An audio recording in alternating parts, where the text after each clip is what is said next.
Une légère brise faisait frissonner les branches d'un léger bruissement. Il s'agissait d'un endroit apprécié par les couples durant l'été. Les arbres feuillus formaient un superbe auvent vert, loin de la vue des professeurs et des étudiants. Mais là, cette fin d'hiver, j'avais l'impression d'être en dessous d'une pile de petits bois. Je soufflais sur mes mains et les frottais nerveusement pour les empêcher de s'enfoncer dans ce fond. Combien de temps est-ce que je suis censé attendre ici? Je suis sûr que le message disait 16 heures. Ah, oui, le message. Glissé entre les deux pages de mon livre de maths pendant que je regardais ailleurs. Je préfère encore le cliché de la lettre dans le casier, mais au moins, cette façon de faire montrait un peu d'initiative. La neige tombait de plus en plus pendant que je réfléchissais au sens du mot. Tombant silencieusement du ciel, le flocon de neige était le seul signe du temps qui passe. Leur lente descente sur la forêt gelée laissait penser que le temps avait ralenti. Interrompant ce moment calme, un bruissement de pas sur la neige me fit sursauter. Quelqu'un approchait derrière moi. Salut Isao, bienvenue. Question hésitante, presque inaudible. Cependant, je reconnus instantanément cette voix délicate. Je sentis mon cœur rater un battement. Une voix que j'avais entendue des centaines de fois, mais jamais autrement, en prêtant une oreille indiscrète lors d'une conversation. Je me retournai pour faire face à cette voix, celle de mes rêves et de mon cœur. Et mon cœur commença à s'emballer.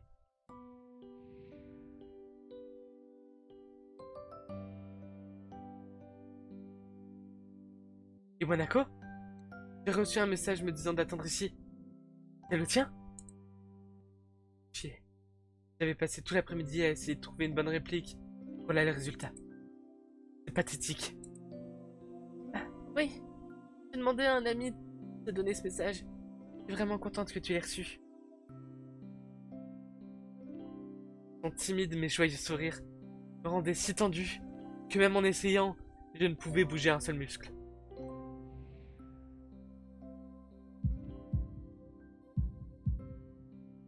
Cet instant, mon cœur battait la chamade, comme s'il cherchait à jaillir de ma poitrine et à réclamer cette fille pour lui seul.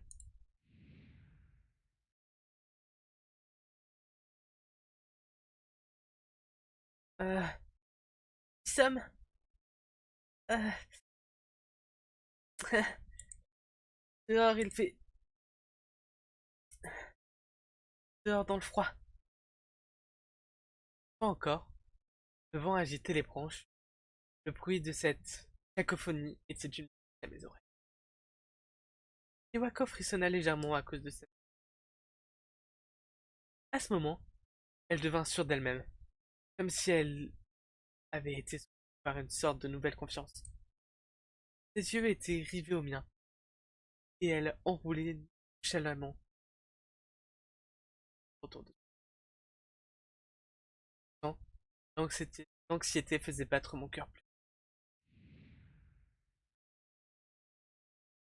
La gorge était serrée. Je doutais de pouvoir réussir à sortir un mot, même si je me forçais. Je veux savoir, je peux bien sortir avec moi. Je restais là, immobile, seul, mon cœur battait. Je voulais répondre. Les cordes vocales se trouvaient comme au-delà du point de rupture. Sao? Je levai la main pour essayer de me masser la gorge, mais cela ne fit qu'envoyer des points de douleur assourdissantes le long de mon bras. Isao! Mon corps entier se figea, à l'exception de mes yeux, qui restèrent ouverts sous le coup de la terreur.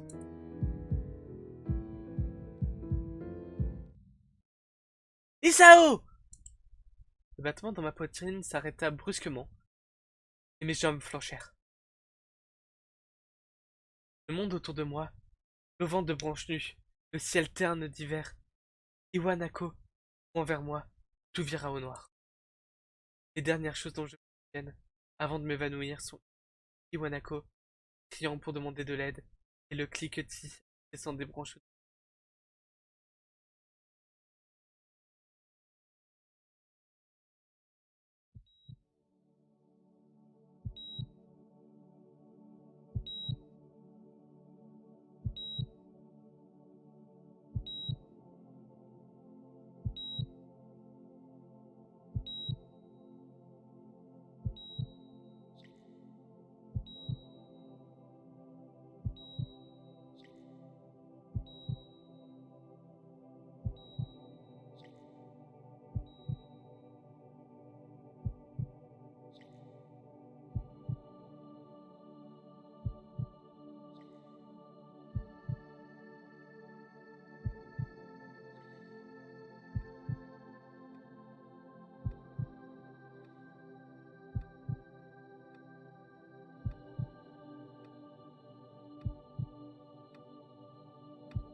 4 mois se sont écoulés depuis ma crise cardiaque.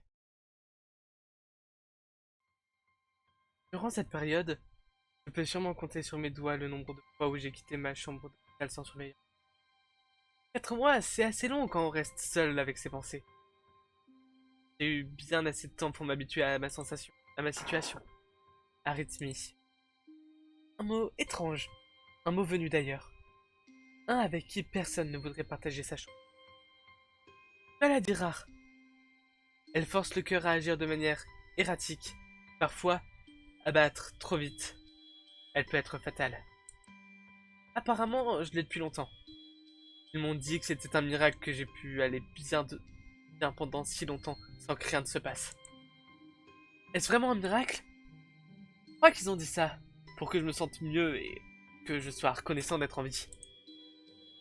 Ça ne remonte pas vraiment le moral. Mes parents, je crois, ont été plus choqués que par la nouvelle que je n'ai été. Ils ont pratiquement eu 2 infarctus, chacun. J'avais déjà eu une journée pour tout gérer. Pour eux, c'était tout frais. Ils étaient même prêts à vendre notre maison pour payer un remède. Bien sûr, il n'y a pas de remède. En raison de la découverte tardive de ce problème, j'ai dû rester à l'hôpital pour récupérer du traitement. Lors de ma première admission, je me suis senti comme perdu. Pendant environ une semaine, ma chambre était remplie de fleurs, de ballons, de cartes. Et les visiteurs et les cadeaux de bon rétablissement ont rapidement diminué, jusqu'à finir par disparaître.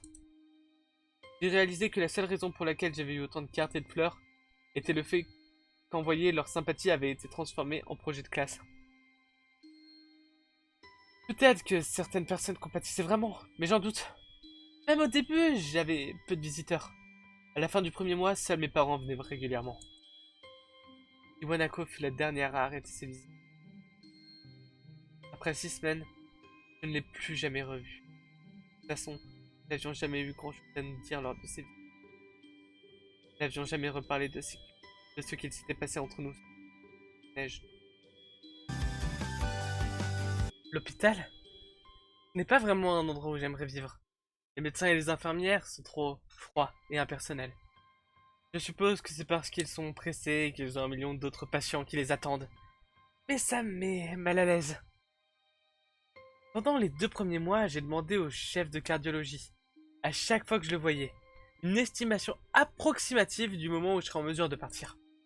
Il n'a jamais répondu directement à mes questions. Il disait d'attendre pour évaluer si le traitement et les chirurgies faisaient effet. Ainsi, j'observais paresseusement la cicatrice que mes chirurgies avaient laissée sur ma poitrine, et qui changeait lentement avec le temps, laissant penser à une sorte de mauvais présage. Je continuais à demander ma date de sortie au chef de service, mais je n'y crois plus vraiment. Maintenant, je ne suis plus déçu que quand je ne reçois pas de réponse. À un moment, j'ai arrêté de regarder la télévision. Je ne sais pas pourquoi, je l'ai juste fait. Peut-être était-ce une mauvaise façon d'échapper à ma situation. J'ai commencé à lire à la place. Il y avait une petite bibliothèque à l'hôpital, même si elle ressemble plus à une pièce de stockage pour livres. J'ai commencé à tailler mon chemin à travers elle, petite pile à la fois. Après les avoir lus, j'ai retourné pour en prendre d'autres. Il s'est avéré que j'aimais lire, et je pense que je suis devenu un peu accro. J'ai commencé à me sentir nu sans un livre dans les mains. Mais j'aimais les histoires. C'est à ça que ressemblait ma vie. Ce fut de plus en plus difficile de distinguer les jours les uns des autres, n'ayant pour unique repère que le livre que je lisais et la météo. Le temps passant, c'est comme une sorte de masse visqueuse me retenant prisonnier à l'intérieur. Une semaine pouvait passer sans que je ne m'aperçoive vraiment. Parfois, je me posais, en réalisant que je ne savais pas quel jour de la semaine on était. Mais l'autre fois, toutes ces choses qui m'entouraient venaient s'écraser douloureusement sur ma conscience, malgré la barrière de nonchalance que j'avais mise en place. Les pages de mon livre commençaient à être coupantes et brûlantes, et ma lourdeur dans ma poitrine devenait si difficile à porter que je devais poser mon livre et simplement m'allonger pendant un certain temps, en regardant le plafond, comme si j'allais pleurer. Mais cela n'est arrivé que rarement. Et je ne pouvais même pas pleurer. Aujourd'hui, le médecin arrive en souriant. Il semble excité. Pas trop. Comme s'il essayait de faire un effort pour être heureux à ma place. Les parents sont là. Je ne les ai pas vus depuis quelques jours. Ils sont tous les deux plutôt bien habillés. Est-ce que c'est censé être une sorte d'occasion spéciale? C'est pas une fête. Le cardiologue a un rituel bien à lui. Il prend son temps, trie ses papiers, puis les met de côté, comme pour faire un point sur l'inutilité de ce qu'il vient de faire. Puis il s'assoit sur le bord du lit, à côté du mien. Il me regarde dans les yeux un instant. Bonjour Isao, comment vas-tu aujourd'hui? Je ne lui réponds pas, et je lui montre un léger sourire en réponse aussi. Je crois que tu peux rentrer à la maison. Ton cœur est plus fort maintenant. Et avec quelques précautions, ça devrait aller. Nous avons trouvé le traitement qui te convient. Je vais donner la prescription à ton père. Le médecin remet une feuille de papier à mon père, dont le teint devient livide pendant qu'il la parcourt. Tant que ça, je la lui prends des mains et jette un œil par moi-même, me sentant engourdi. Comment suis-je censé réagir face à ça? La liste ridiculement longue de médicaments qui me fixent depuis la feuille me paraît insurmontable. Ils se mélangent tous dans un océan de lettres. C'est insensé. Les effets secondaires, effets indésirables, contre-indications et dosages sont énumérés ligne après ligne avec une précision glaciale. J'essaie de les lire, mais cela ne sert à rien. Je n'y comprends rien. Je me sens encore plus malade en essayant. Tout ça, pour le reste de ma vie, tous les jours. Je crains que ce soit le mieux que nous puissions faire à ce stade. Toutefois, de nouveaux médicaments sont constamment mis au point, donc je ne serais pas surpris de voir cette liste se raccourcir au fil des années. Années? Il cherchait à me rassurer. Je me serais senti mieux s'il n'avait rien dit du tout. Aussi, j'ai parlé avec tes parents, et nous pensons qu'il serait mieux que tu retournes pas à ton ancienne école. Quoi? S'il te plaît, calme-toi, Isato. Écoute ce que le docteur a à te dire. Me calmer? La façon dont il m'indique qu'il savait que je ne voudrais pas. Je vais suivre un enseignement à domicile? Quelle que soit l'inquiétude que je puisse montrer, elle est ignorée. Nous comprenons tout, que ton éducation est primordiale. Mais je ne pense pas qu'il serait prudent pour toi d'être sans surveillance. Du moins, tant que nous ne sommes pas sûrs que tes médicaments soient adaptés. Alors j'ai parlé à tes parents de ton transfert dans une autre école. C'est une école qui s'appelle l'Académie Yamaku, et qui est spécialisée dans le traitement des étudiants handicapés. Handicapés? Quoi? Je suis... Elle dispose d'un personnel infirmier 24 heures sur 24. Et elle est située à seulement quelques minutes d'un hôpital très réputé. La majorité des étudiants vivent sur le campus. Pensez-y, comme une sorte d'internat. Il est conçu pour donner de l'indépendance aux étudiants. Et maintenant, une aide à proximité.